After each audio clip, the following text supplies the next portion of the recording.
Salut à toutes et à tous, ravi de vous retrouver pour le nouveau chapitre de Retro Movies numéro 36. On continue en cette période estivale à explorer le cinéma de genre des décennies marquantes, on va dire des années 60 à 80. Pour ma part, c'est vraiment celle que j'explore le plus. Après, il n'est pas impossible que je revienne bien sûr sur d'autres anciens films à partir des années, on va dire même des films des années 2000. Voilà, parce que c'est considéré comme des rétro movies déjà. Étant donné qu'on est dans les années 2020 à présent, et donc possible que parfois je vous parle aussi de films des années 40-50, je veux dire je peux aller très loin dans le temps.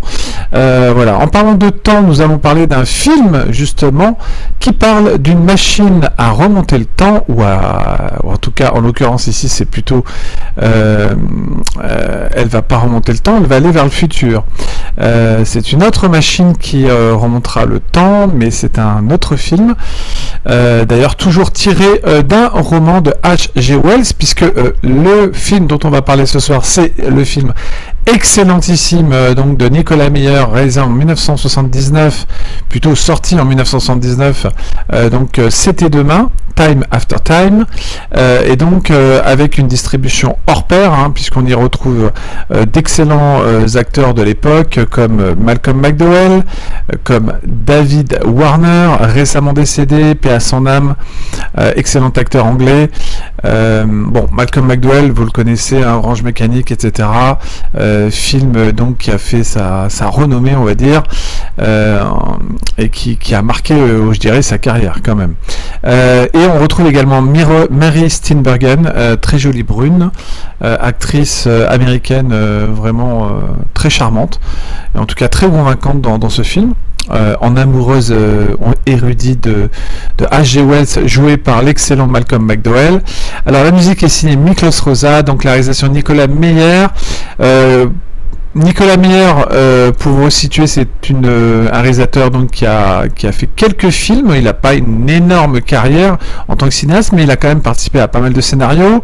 Il a réalisé donc à peu près 5 à 6 films, notamment mis à part parce que pour moi C'était demain, c'est quand même son petit chef-d'œuvre.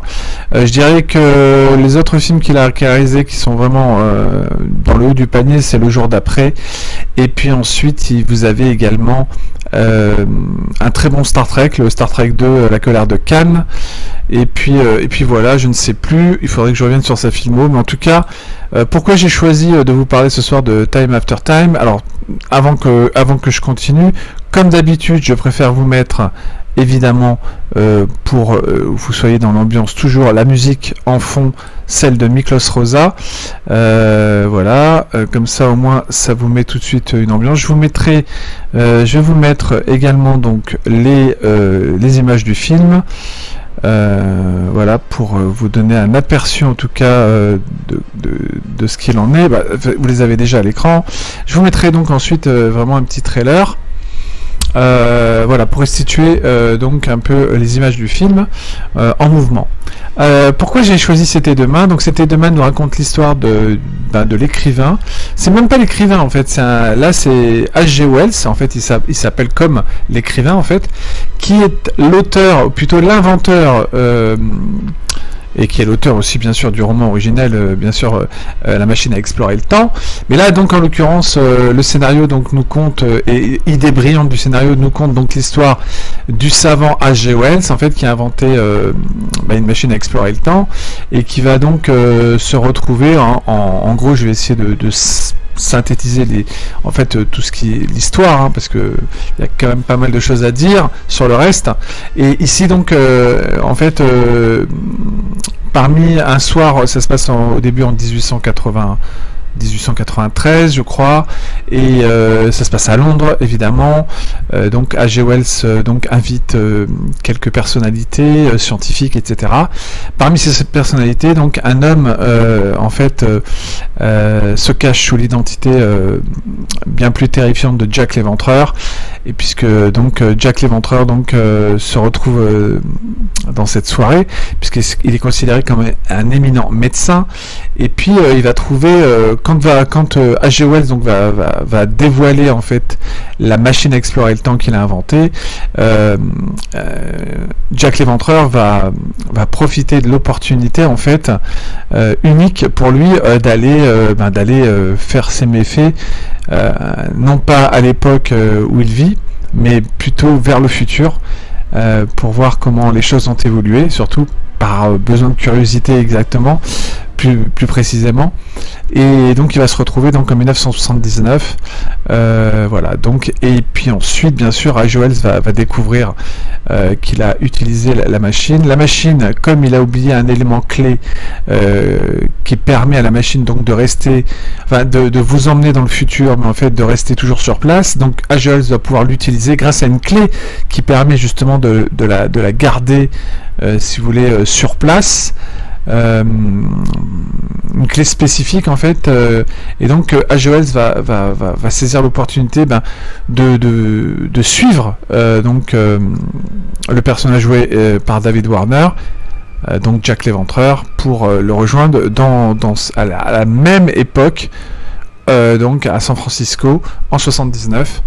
Voilà, donc en fait, j'ai oublié un détail, c'est que Jack l'Éventreur s'échappe avec la machine à voyager dans le temps, parce qu'il est poursuivi par la police, bien sûr, qui vient de découvrir un de ses meurtres dans Whitechapel, donc dans les rues de Londres. Voilà, donc une femme éventrée, et donc il continue ses méfaits en 79, Jack l'Éventreur. Il va pas s'arrêter là, et puis donc Wells, donc je dis, réussit à le rejoindre, tente de le retrouver, et puis donc ce qui est absolument génial, c'est que il est dans une époque évidemment à laquelle il connaît pas bien toutes les choses qui ont évolué. Et ce qui est marrant, c'est qu'il atterrit, donc H.G. Wells atterrit à une exposition en fait, justement de sa propre machine, voilà. Et c'est très marrant parce qu'en fait il arrive, il sort de sa machine et il est habillé donc avec les habits de l'époque de 1893, et donc il y a des gens qui sont complètement étonnés de voir ce gars qui sort comme ça de la machine. Ils se demandent comment il a atterri là, etc. Et puis là donc de fil en aiguille, il va aller dans une banque, il va faire la rencontre d'une charmante femme banquière qui s'appelle Amy Robbins, jouée par Mary Steenburgen. Et puis voilà, à partir de là donc il va essayer de retrouver un peu, je dirais, la trace de Jack l'Éventreur pour l'empêcher de nuire. Le film est excellent, c'est un bijou, ce petit film, qui avait été récompensé par le Grand Prix du Festival d'Avoriaz en 1980, et donc je tenais absolument à faire connaître, ou en tout cas à donner envie de voir ce film, parce que ça regroupe en fait, je dirais, ce qu'il peut y avoir de mieux dans le fantastique, dans le fantastique vraiment qu'on pouvait faire à l'époque, intelligent, brillamment écrit, avec une distribution vraiment super bien dirigée, des acteurs vraiment qui donnent plaisir à voir, en tout cas à l'écran. Malcolm McDowell est excellent à H.G. Wells, et c'est la première fois justement qu'il jouait quasiment surtout un rôle de gentil, un vrai gentil. Et puis David Warner, lui, qui écope du rôle de Jack l'Éventreur. Voilà, on l'avait pas souvent vu lui dans les rôles de méchants par contre. Et donc c'est bien. Et ce qui est intéressant, c'est de voir donc ce scénario qui est brillamment mis en scène, et surtout c'est l'idée en fait, de base de ce qu'a inventé, enfin qu'a imaginé Nicolas Meyer, puisqu'il en est aussi l'auteur du scénario. Et le fait d'avoir en fait transposé en fait, je dirais, l'idée de l'écrivain, parce que, excusez-moi, dans le film je me souviens, il est inventeur mais écrivain également, bien sûr. Donc voilà, c'est ensuite suite au fait qu'il a inventé cette machine qu'il écrira le roman La machine à explorer le temps, dans l'histoire du film. Le film donc est également souligné par une excellente musique de Miklos Rozsa. Miklos Rozsa, c'est un compositeur tchèque, je crois, qui a travaillé aux États-Unis sur des grands films aussi, quelques-uns qui sont quand même de grosse qualité. C'est un réalisateur hongrois, donc qui a émigré aux États-Unis. qui a travaillé sur bon nombre de films, énormément de films. Hein. Je revois quelques films de ma liste que j'ai notés, notamment La vie privée de Sherlock Holmes, Le voyage fantastique de Sinbad, Sodome et Gomorrhe, Le roi des rois, Le Cid, La guerre des cerveaux, j'en passe et des meilleurs, Fedora de Billy Wilder, Meurtre en cascade, voilà. Il y en a énormément, il y en a beaucoup, Ivanhoe, enfin voilà. Donc, pour revenir à C'était demain, pourquoi j'aime faire découvrir ce genre de film, c'est parce qu'encore une fois, ça montre toute la qualité des films de l'époque. C'est-à-dire, on est dans fin des années 70, là on attaque, juste avant d'attaquer une décennie encore plus fabuleuse, celle des années 80, une des plus créatives en termes d'originalité, de recherche, de non-répétitivité, justement, du fait de savoir se renouveler à chaque film. Voilà. Et les années 70 sont énormes pour ça, parce que vous avez tout un pan du cinéma italien, international en fait, qui est super créatif. Vous avez aussi les films russes, dont je parlerai d'ailleurs quelques-uns. Il faut absolument que je vous parle de films de Andrei Tarkovsky, que j'adore, comme Le Sacrifice, Solaris ou Stalker. Mais en tout cas, dans C'était demain, qui a eu donc le Grand Prix au Festival d'Avoriaz, largement mérité, pour son originalité, pour son scénario vraiment inventif, dans la thématique en fait du voyage dans le temps, avec cette idée de course-poursuite entre H.G. Wells et Jack l'Éventreur. Ça, c'est vraiment le propos, l'intérêt majeur du film pour moi, et je trouve que ça fonctionne, mais vraiment excellemment bien, excusez-moi. Je vais vous mettre quand même quelques images du film maintenant. Voilà. Alors, et bien sûr, il vaut mieux que je coupe le son. Pardon. Et donc, pour vous resituer, donc encore une fois, l'intérêt de découvrir C'était demain, c'est aussi de plonger évidemment dans ce cinéma-là, justement fantastique, de science-fiction, qui était vraiment, qui abordait justement la thématique du voyage dans le temps. Qui avait commencé à l'aborder en 1960 avec George Pal, et son excellent La machine à explorer le temps, film beaucoup plus très différent quand même de celui-ci, puisque là c'est librement inspiré, le film La machine à explorer le temps de George Pal en 1960, librement inspiré du roman de H.G. Wells, et ensuite vous avez eu donc une autre version beaucoup plus récente, après celle de 1979 de Nicolas Meyer, qui s'appelait donc La machine à explorer le temps, réalisée par l'arrière-petit-fils de H.G. Wells, qui s'appelle donc Simon Wells, voilà, qui était une version, encore une fois, assez différente du film de George Pal.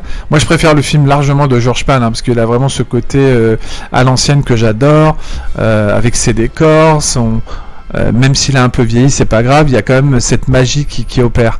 Et je trouve que le film de Simon Wells, bien que je trouve qu'il soit un peu édulcoré par moments, il y a quand même des bons effets spéciaux, il y a des scènes d'action très bien réalisées. Je le trouve pas aussi nul que certains ont pu le dire à la sortie, en tout cas des critiques, ou en tout cas certains l'ont trouvé pas à la hauteur de ce qu'il aurait pu être. Moi je trouve qu'il est regardable, il fonctionne, ça va, c'est vraiment un petit divertissement très correct, voilà, mais loin d'être de la version quand même de George Pal, et loin d'être cette version bien sûr, une autre version comme celle de C'était demain, avec donc le film de Nicolas Meyer. C'est dommage d'ailleurs que ce réalisateur n'ait pas fait plus de films, parce que franchement je pense que c'était un réalisateur très très inventif aussi, qui avait beaucoup de choses à dire, à raconter. D'ailleurs je l'ai rencontré au dernier festival du film de Jarmet, où il a eu un hommage. Enfin, je l'ai rencontré, je l'ai pas interviewé, j'aurais voulu le faire pour mon blog, mais j'ai eu l'occasion bien sûr de le voir à sa soirée. Ils ont organisé une soirée donc sur dans une des salles, la salle principale où il y a le jury, une soirée hommage à Nicolas Meyer. Et donc Nicolas Meyer, donc il a quand même Il a fait quand même pas mal de scénarios intéressants, hein, je vous dis. Et puis il a fait 6 films en tant que réalisateur. Il a fait quelques films à la télévision. D'ailleurs, le jour d'après, c'est un film de télévision. Hein. C'est un téléfilm, mais excellent, qui ressemble à un film en fait. Et puis donc concrètement, il a fait vraiment 6 films au cinéma. Il a commencé. Alors, coup de maître, hein, puisque coup d'essai, coup de maître, parce qu'avec C'était demain, c'était un coup de génie de faire ce film, puisque donc c'est son premier film. Puis ensuite il y a eu Star Trek 2, un autre film qui s'appelle Toujours Prêt, ensuite Les Imposteurs, Company Business et Star Trek 6 que j'aime beaucoup également dans la saga Star Trek. Donc pour revenir encore une fois donc à l'originalité des films de l'époque, surtout abordant les thèmes de voyage dans le temps, on peut dire qu'avec Nicolas Meyer, qui fait partie de ceux en tout cas qui ont su briller, rendre vraiment intéressant le concept du voyage dans le temps, moi je suis vraiment toujours très très heureux de voir des réalisateurs qui arrivent à s'emparer comme ça d'un sujet aussi casse-gueule, parce que le voyage dans le temps, dans la timeline, il faut toujours il faut toujours que ce soit un minimum cohérent dans ce que vous racontez. On s'en rend compte avec des films comme L'Armée des Douze Singes, chef-d'œuvre de Terry Gilliam, mais là il n'y a pas de souci, ça tient bien. Il y a d'autres films où ça tient moins bien. Il y a quelques petites erreurs, par exemple dans le premier film de George Pal, des petites incohérences par rapport à ce qui se passe parce que dans la machine à explorer le temps, il va dans le futur et il va dans le passé. Mais par contre ça reste un excellent film pour l'époque. Il y a tellement eu de films sur le voyage dans le temps, c'est une thématique récurrente dans la science-fiction, c'est vraiment quelque chose qui plaît aux metteurs en scène, qui donne mille et une idées. Il y a eu Looper, il y en a eu plein à travers les décennies, en tout cas du cinéma. J'ai plus les titres en tête, il faudrait que j'ai toute une liste. On pourrait faire une thématique, je pourrais faire pour un live éventuellement sur les films qui ont été consacrés à l'exploration du voyage dans le temps, à cette thématique en particulier qui est très intéressante, qui fournit vraiment beaucoup de façon en tout cas d'aborder cet univers, parce que évidemment c'est toujours compliqué de raconter une histoire où vous allez dans le passé, dans le futur, vous changez certaines choses ou pas, vous modifiez bien sûr si vous changez quelque chose dans le passé, vous modifiez quelque chose dans le futur. Donc là il y a ça aussi qui est abordé dans le film de Nicolas Meyer. Il y a l'idée que Jack l'Éventreur, donc il faut absolument qu'il soit en fait renvoyé dans le passé pour que la logique même de l'histoire soit respectée, c'est-à-dire qu'il meurt dans le passé comme prévu et qu'il continue surtout pas ses méfaits, ce qu'il va faire d'ailleurs. Ça va chambouler sans doute l'espace-temps, mais en tout cas c'est pareil pour le personnage de H.G. Wells, Malcolm McDowell, qui lui ne peut pas rester à l'époque alors qu'il est amoureux, et s'aperçoit bien sûr à un moment donné qu'il tombe amoureux de cette charmante banquière, jouée par Mary Steenburgen, qui est vraiment excellente, épatante dans le film, et donc s'aperçoit que il pourra pas non plus, il doit faire le choix de retourner dans le passé, parce que la timeline, comme on dit à chaque fois, c'est l'effet papillon, dès qu'on modifie quelque chose dans le passé, si vous avez un personnage qui appartient au passé, il doit rester dans le passé et mourir avec son temps en fait, avec les années qu'il devait vivre. Et donc voilà, évidemment là 1893 1979, le bond est assez conséquent, plus de 80 ans, donc évidemment la logique est respectée, on va dire, dans ce film. Par contre, il y a une chose importante qui peut poser question, c'est à la fin du film, le climax, on va dire, d'ailleurs dont on voit les images là, quand Jack l'Éventreur kidnappe la chérie en fait de H.G. Wells, la chérie du futur, et qu'il décide d'aller encore plus loin dans le temps, mais je vous dis pas ce qui se passe encore une fois, mais il y a quelque chose qui se passe, parce que évidemment H.G. Wells est amoureux de cette femme, il a envie de l'emmener avec elle, et qu'est-ce qui se passerait s'il l'emmène avec elle alors qu'elle appartient au futur? Là aussi la question est intéressante, on ne sait pas si ça va porter préjudice si éventuellement il la ramène avec lui, voilà, ou pas. Je préfère vous laisser découvrir pour ceux qui n'auraient... parce que c'est un film aujourd'hui un peu oublié, malheureusement. C'était Demain, qui est un véritable petit bijou, hein. Je pense vraiment l'un des meilleurs films, le meilleur film de Nicolas Meyer, avec Le Jour d'après en téléfilm, mais celui-ci, il faut absolument le découvrir. Vous allez voir l'originalité, le questionnement en tout cas sur le fondement même d'une idée justement cette idée de voyager à travers les époques et d'en changer en fait, je dirais, le cours, quoi. Et c'est toujours la problématique, et ça j'adore. Et quand c'est bien fait, ça fonctionne, c'est intelligent, et je trouve que le scénario de Meyer, il est vraiment maîtrisé de bout en bout. Après, il y a quelques libertés sur la fin. On peut se poser des questions, on peut s'imaginer un tas de choses, on ne sait pas. Mais voilà, ça laisse aussi une réflexion, un questionnement sur la fin. Le film est vraiment plaisant à voir pour l'époque. C'est un film vraiment très qui passe vraiment voilà, qui est vraiment plaisant à regarder parce qu'il se passe pas mal de choses. Il y a des scènes vraiment touchantes, des scènes à suspense aussi où il y a un peu de tension. Bon, après, c'est surtout un film qui marche vraiment sur les fondements même de cette idée qui est quand même assez brillante, de cette course-poursuite. En fait, tout le film, c'est une course-poursuite entre Jack l'Éventreur et entre H.G. Wells et Jack l'Éventreur. Voilà, c'est surtout ça en fait. Et puis il y a la rencontre avec cette femme de H.G. Wells avec cette femme qui va changer, bouleverser sa vie, qui va lui faire prendre conscience que c'est la première fois qu'il tombe amoureux, et c'est une femme qui fait partie du futur, quoi. Et puis il y a Jack l'Éventreur qui lui veut continuer ses méfaits, aller encore plus loin dans le temps. Voilà, je vous dis pas ce qui se passe avec cette fameuse clé qu'on voit, vous verrez par vous-même. En tout cas, je vous conseille Time After Time, vraiment, de Nicolas Meyer. Excellent film de 1979 qui mérite largement son Grand Prix à l'époque au Festival d'Avoriaz. Et puis vraiment, c'est une pépite dans le genre, c'est vraiment un bon suspense en même temps. C'est excellemment bien joué, c'est bien écrit, on s'ennuie pas. Voilà, c'est tout, c'est un film. C'est le genre de film, vous voyez, à l'époque où vous n'avez pas d'ennui, vous ne ressentez pas l'ennui au bout de 20 minutes, quoi. Il y a vraiment, il se passe toujours quelque chose, le scénario il fonctionne de bout en bout.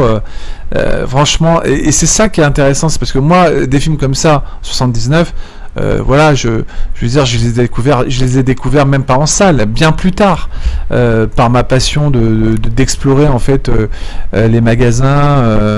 Dans les années 90, il y avait encore des vidéoclubs. Donc vous voyez, dans ma jeunesse, j'ai exploré un peu tout ça, et c'est comme ça que j'ai découvert ma passion pour des films anciens qui tiennent encore la route par leurs propos, leurs sujets, par leur scénario surtout. Non pas le côté visuel est encore très correct pour l'époque, je trouve. La machine a un look assez intéressant. Même la machine à explorer le temps du film de George Pal avait un look intéressant, je trouve, dans la conception.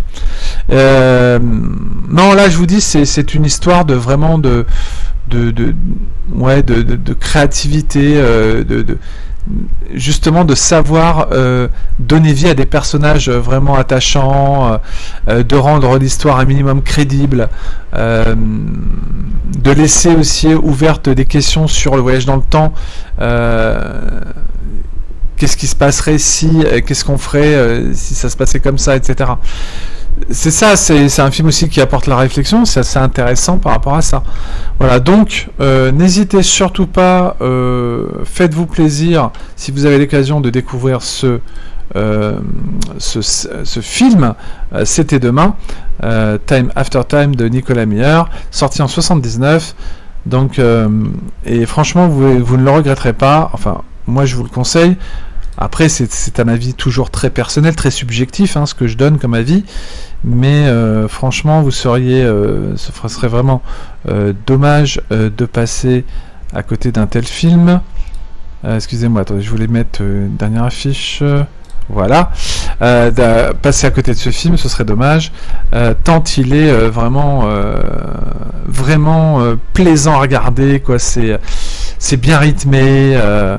il y a vraiment, je vous dis, la magie de retrouver encore une fois les films de l'époque qui avaient cette façon de traiter, je dirais, encore une fois, les personnages, la façon aussi de vous plonger dans une histoire comme ça avec beaucoup de rebondissements, etc.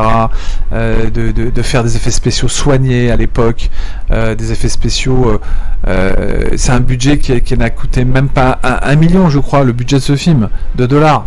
C'est pour vous dire. C'est ça qui est hallucinant, quoi. Et donc ça fait plaisir parce que oui, le budget du film de C'était demain, c'était je vous dis ouais, c'était 2 millions de dollars, voilà. Vous voyez, à l'époque, ce qui n'est rien, quoi. Bon, voilà.